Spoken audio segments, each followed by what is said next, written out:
कहां से क्यों जाती है, जहां आती है वहां से क्यों जाती है। चलो, भगवान शंकर ने कहा देवी पार्वती, मैं तुम्हें एक प्रसंग से इस बात को सिद्ध करके देता हूं।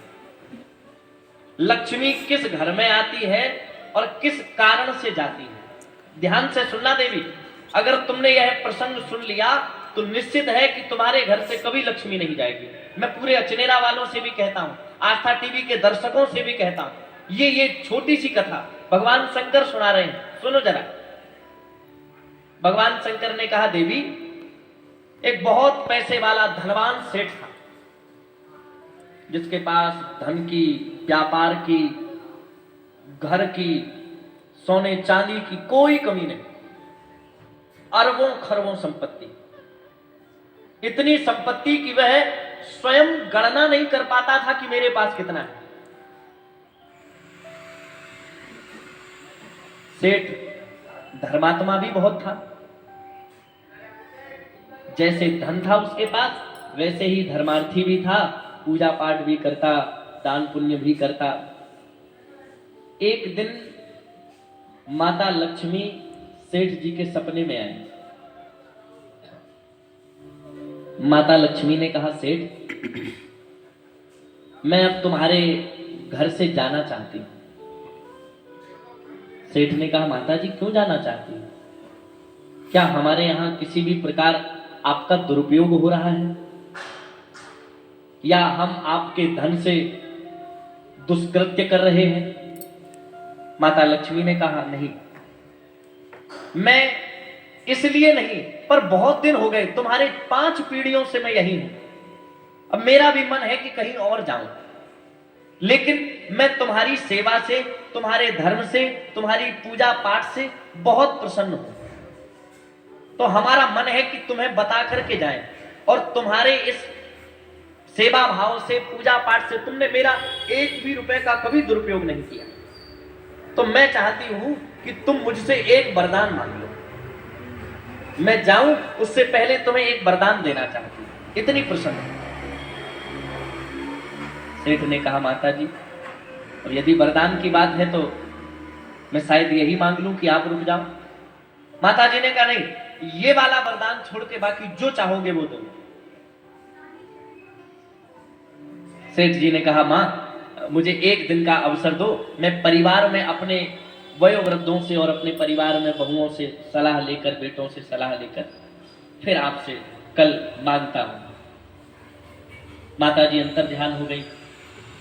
अगला दिन हुआ, सेठ ने सवेरे सवेरे स्नान किया। बड़ी चिंता थी मन में कि माता लक्ष्मी जा रही हैं, और इन्हीं लक्ष्मी जी की कृपा से हम पूरा पूजा पुण्य पाठ तुम बिन यज्ञ न हो गए, बस न कोई पाता, तुम्हारी कृपा से सब कुछ था। सुबह सुबह का जलपान करने जब रसोई घर में गए, बहुओं ने पूछा, बाबूजी आज उदास क्यों हैं आप, क्या बात है? सेठ जी ने पूरी सपने की बात बताई। 4 बहुएं थी सेठ की।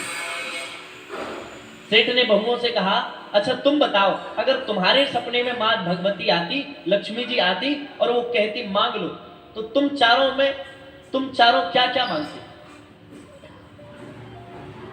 चारों बहुओं ने कहा, पिताजी अगर मेरे सपने में अगर लक्ष्मी जी आती तो मैं उनसे एक वरदान मांगती। बड़ी बहू ने कहा, सबसे पहले मेरे सपने में अगर माता लक्ष्मी आती तो मैं उनसे इतना धन मांग लेती, इतना सोना मांग लेती, इतना हीरा मांग लेती कि पूरे जीवन मेरी 5 पुश्तें बैठकर खाती, इतना मांग लेती। सेठ ने दूसरी बहू से पूछा, तुम क्या मांगती? सेठ की दूसरी बहू ने कहा, मैं तो माता से इतना मांगती कि भाई पैसा कमाते किस लिए हैं कि पेट भर जाए, तो हम तो माता से यही कहती कि हमारे घर में भंडारे की कभी कमी ना रहे, बस यही चाहिए और कुछ नहीं। सेठ इसलिए पूछ रहा था क्योंकि इन्हीं बहुओं के उत्तरों में से किसी एक प्रश्न का उत्तर माता के सामने आज शाम को, रात को रखना था। अब तीसरी बहू से पूछा, तुम क्या मांगती?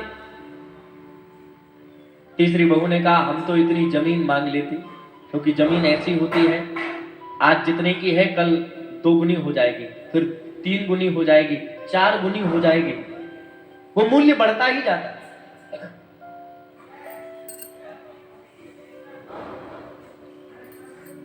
एक ने कहा सोना चांदी हीरा जवाहरात मांगते, दूसरे ने कहा भोजन अनाज गेहूं भंडारा, तीसरे ने कहा जमीन, सबसे छोटी बहू। सेठ ने पूछा बहू तुम भी बताओ तुम क्या मांगती हो? बहू ने कहा बाबूजी अब तीनों ने बता दिया है, अब मैं क्या। नहीं नहीं बताओ, अपना विचार तो रखो। छोटी बहू ने कहा मैं माता लक्ष्मी से सिर्फ इतना ही मांगती कि बस इतनी कृपा करके जाओ, आप भले ही चली जाओ पर हमारे ऊपर इतनी कृपा हो जाए कि आपका सत्संग, आपकी कथा, हरि चर्चा, साधु सेवा, सत्संग सेवा ये हमारे घर जीवन भर होती रहे, इसके अलावा कुछ नहीं चाहिए। बोलो हर हर महादेव। सेठ ने